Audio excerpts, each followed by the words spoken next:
Standard 5 subject Hindi, उसमें हमने पुनरावर्तन एक नोटबुक और टेक्स्ट बुक में लिख दिया है। आज हम उसको वर्कबुक में लिखते हैं। आपको अपने वर्कबुक में निकालना है पेज नंबर 31, पुनरावर्तन 1। क्वेश्चन 1 है, निम्नलिखित संख्या के शब्द कोष्टक में से ढूंढकर गोला कीजिए, बोलिए और नीचे क्रम में लिखिए। अब यहाँ पे आपने जैसे टेक्स्ट बुक में किया उसी तरह से फर्स्ट जो है वो है 17, तो वो आपको यहाँ पे ढूंढना है 17। बाद में है 12, तो 12 कहाँ है वो आपको इसमें से ढूंढना है, लाइन बनानी है पेंसिल से और सारे आंसर लिखने हैं पेन से। और बाद में सेकंड नंबर में लिखना है 12। ये है 26 यानी कि 26, तो वो आपको इसमें से ढूंढ के यहाँ पे लिखना है 26। उसके बाद है 27, ये है 45, इसे क्या कहते हैं 22, 23 और इसके आगे है 36। ये सारे जो शब्द है वो आपको यहाँ पे ढूंढने हैं और यहाँ पे नंबर वाइज लिखते जाना है। उसके बाद कौन सा है 36 के बाद है 44, ये है 46, 31, 30 और 32। तो ये क्वेश्चन 1 आपको इस तरह से खुद कंप्लीट करना है। क्वेश्चन 2 में है, कोष्टक में से उचित शब्द चुनकर बंदर बाट कहानी के रिक्त स्थान भरिए। ये कहानी आपने टेक्स्ट बुक में और नोटबुक में कंप्लीट कर ली होगी, उसी तरह से आपको अपनी वर्कबुक में भी कंप्लीट करना है। एक बार की बात है, 2 बिल्लियाँ थी, एक सफ़ेद और एक काली। दोनों को भूख लगी, उन्हें एक रोटी मिली। वे एक रोटी के लिए झगड़ने लगे। इतने में एक बंदर आता है, वह तराजू लेके आता है। उसने रोटी के 2 टुकड़े किए। उसने टुकड़े तराजू में रख दिए। तराजू का एक पलड़ा भारी था तो दूसरा हल्का था। उसने भारी पलड़े के टुकड़े से थोड़ा सा टुकड़ा तोड़कर खा लिया। इस तरह उसने सारी रोटी खा ली। दोनों बिल्लियों को बहुत पछता हुआ। ये जो स्टोरी है वो मैंने आपको समझा दी है। यहाँ पे आपको सिर्फ ये ब्लैंक है वो फिलअप करने हैं। अब है क्वेश्चन नंबर 3, मेरी पाठशाला के बारे में 10 या तो 12 वाक्य लिखिए। तो ये आपको क्वेश्चन ओमिट कर देना है, यानी कि कैंसिल कर देना है। अब आते हैं नेक्स्ट पेज, पेज नंबर 32। तो ये क्वेश्चन जो हमने ओमिट कर दिया उसके नीचे है क्वेश्चन 4, आपको पाठशाला में क्या क्या पसंद है, क्या क्या नहीं पसंद है। वो तो आपको टेक्स्ट बुक में मैंने कहा है कि होमवर्क में करना है, लेकिन आपको वर्कबुक में इसे ओमिट कर देना है। अब है क्वेश्चन नंबर 5, यातायात के 4 साधनों के चित्र चिपकाकर उनके नीचे हिंदी नाम लिखे। अब आपको क्या करना है, जो यातायात के साधन है वो आपको यहाँ पे जैसे हमने फर्स्ट जो चैप्टर है उसमें सीख लिया है, तो उसके कोई भी 4 पिक्चर यहाँ पे लगाने हैं और यहाँ पे क्या करना है, उनके हिंदी में नाम लिखना है।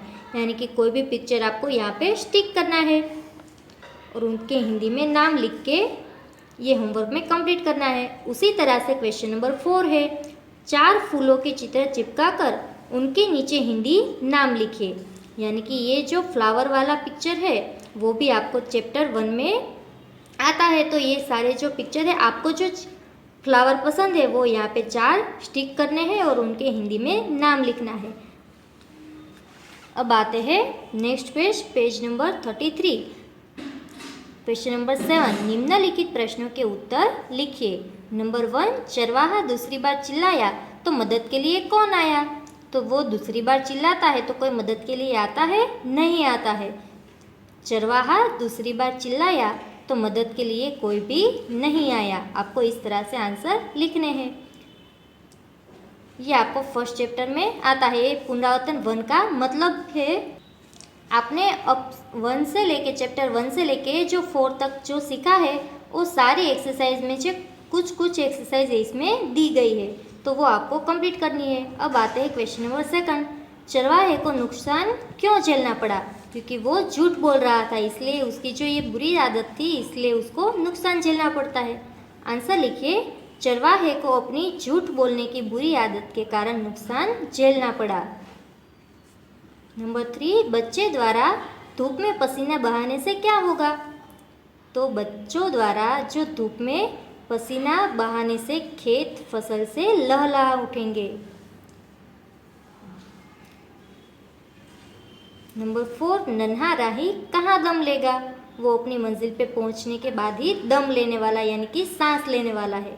आंसर लिखिए, नन्हा राही अपनी मंजिल पे पहुंच के ही दम लेगा। क्वेश्चन नंबर 8, निम्नलिखित शब्दों के समानार्थी शब्द लिखिए। यहाँ पे आपको सिमिलर वर्ड लिखने हैं। फर्स्ट नंबर है राही। राही का सिमिलर वर्ड होता है मुसाफिर या तो यात्री। नंबर सेकंड सिपाही यानी कि सोल्जर, तो उसे हिंदी में कहते हैं सैनिक। धरती तो बनेगा धरा या तो पृथ्वी। नंबर 4 रास्ता तो पंथ। नंबर 5 मंजिल, तो समानार्थी शब्द क्या बनेगा ध्येय या तो लक्ष्य। और आगे है नन्हा यानी कि छोटा। क्वेश्चन नंबर 9 पे आते हैं, उसमें है विरुद्धार्थी शब्द यानी कि अपोजिट वर्ड। क्वेश्चन नंबर 1 छोटा, तो उसका अपोजिट यानी कि विरुद्धार्थी शब्द बनेगा बड़ा। छाँव तो बनेगा धूप। बायां तो बनेगा दायां। नीचा तो उसका विरुद्धार्थी शब्द है ऊंचा। नंबर 5 सुख तो आएगा दुख। लेना तो बनेगा देना। अब देखते हैं क्वेश्चन नंबर 10, संकेत और उसके सही अर्थघटन की जोड़ियां बनाएं। यहाँ पे कुछ संकेत दिए हैं जो आपको रास्ते पे कहीं कहीं पे भी दिखाई दे रहे होंगे, तो उसका अर्थ क्या होता है वो यहाँ पे हमें बताना है। नंबर 1 है, तो उसका सही आंसर आएगा आगे बम्प है ई, तो आपको ई यहाँ पे लिखना है। यानी कि ये जो चिन्ह है वो कहाँ पे होता है, जहाँ पे आगे बम्प होता है वहाँ पे ये चिन्ह पहले से दिखाया जाता है, तो आपको यहाँ पे ई लिखना है। अब लिखा है नंबर 2 पी, तो पी कहाँ पे लिखा होता है, तो आपको आंसर में लिखना है पार्किंग यहाँ करें। नंबर 3 में है पी और उसके ऊपर क्रॉस लाइन बनाई, यानी कि यहाँ पे पार्किंग नहीं किया जा सकता है। तो नंबर 3 यहाँ पे है पार्किंग मना है। जहाँ पे पार्किंग मना होता है वहाँ पे इस तरह का सिंबल दिया जाता है, तो यहाँ पे लिखना है। और नंबर 4 है, वहाँ पे लिखा है बाएं चले, यानी कि इस साइड से जहाँ आपको बताया जाता है चिन्ह, तो वहाँ वो क्या दर्शाते हैं बाएं चले। और नंबर 5 में है दाएं चले, यानी कि ऊ। नंबर 6 में है कौ लिया हुआ, यानी कि इसमें कौन सा आंसर आएगा यू टर्न। और नंबर 7 यहाँ पे जिब्रा क्रॉसिंग दिया है और एक पर्सन है वो चल के जा रहा है, तो ये कौन सा साइन है, यानी कि संकेत कौन सा है, तो आंसर आएगा जेब्रा क्रॉसिंग।